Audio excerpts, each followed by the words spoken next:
اچا سره مې نه شریک کړي الیاس سیبو د خاص مرګرو سره قسم دی تاسو ته وایم دا به کټ کې خو لکه قسم دی کو دا غزل مې چاته رنگ کی صدا یا می هاغه جانان مړ دی یا سبل رنگ کی صدا یا می هاغه جانان مړ دی د مینو خلګ وخلوي خفغان خانه خراب زخه غلاري پرېږدم هغه منزل پرېږدم کوم ځای عزت چې نه وي هغه مې خپل پرېږدم زه د هغه شان نه چې رنگ خبرې کوم زه چې تعلق پرېږدم نو مسلسل پرېږدم ته خو یې هسې دل کې د دې نه ښه نه ده چې په دې زړګي باندې مې د ژرندې پل پرېږدم او بسم الله الرحمن الرحیم شروع کوم په نامه د رب ذوالجلال چې بخونکی مهربانه دی دا شیبې په خپل کلي ګولیاړی کې یو او خواته را سره کاشف خواجه صاحب دی او د هغه سره ولید رور راغلی دي دوی د ریګا نه راغلي دي ولید صاحب چونکې د شلبانډی دی او خاص کر رالو چې ستا خواته کینو شعرونه یو به سره ګپ شپ ولګو د مینې ډېره مننه کوم چې راغلي دي زمونږ دې کلي ته ما سره په دې دک کېناستو ما سره د خوړ په غاړه کېناستو نو چونکې وخت ډېر نه خرابوم خبرې ډېرې راضي کوم نه خو کاشف صاحب نه بس اورو نو مل را سره اوسه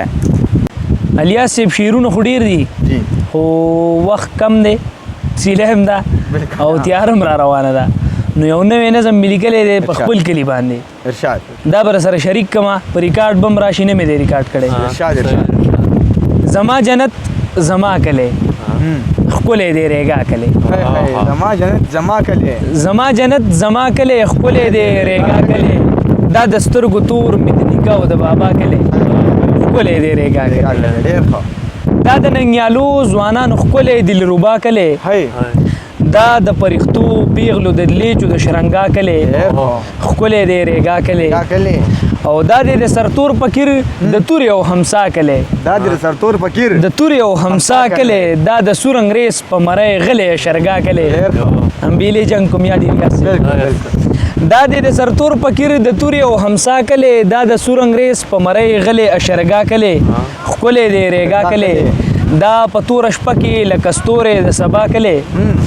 دا د رباب کړنګ د ستارونو د ترنګا کلی ښکلی دی ریګا کلی او سر به درله څه خوږوم دا مې د اشنا کلی دا مې د اشنا کلی ښکلی دی قسم دی یاره ښکلی دی ریګا کلی ډېره مهرباني یو اوږده د ژمي شپه بل باران خانه خراب یو اوږده د ژمي شپه د 20 په دې دوران کې مې دا غزل لیکلی دی هېچا سره مې نه دی شریک کړی الیاس صاحبو د خاص مرګرو سره قسم دی تاسو ته وایم دا به کټ کې خو لکه قسم دی کو دا غزل مې چاته یو اوږده د ژمي شپه د بل باران خانه خراب یو اوږده د ژمي شپه د بل باران خانه خراب لکه ما سره چې جاړي د اسمان خانه خراب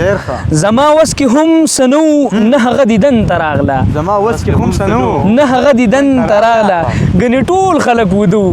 د جهان خانه خراب یا څه بل رنګ کیسه ده یا مې هغه جانان مړ دی یا سبل رنگ کی صدا یا می هاغه جانان مړ دی د مینو خلګ وخلوي خفغان خانه خراب او خدای څه چې ستا رضا وي ستا بنده یم تا ته پړیم خدای څه چې ستا رضا وي ستا بنده یم تا ته پړیم خو په ژوند مې محتاج مکړي د انسان خانه خراب او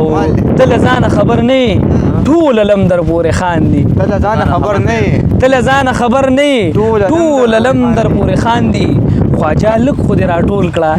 دا ګریوان خانه خراب کمال دی خواجه صاحب کمال دی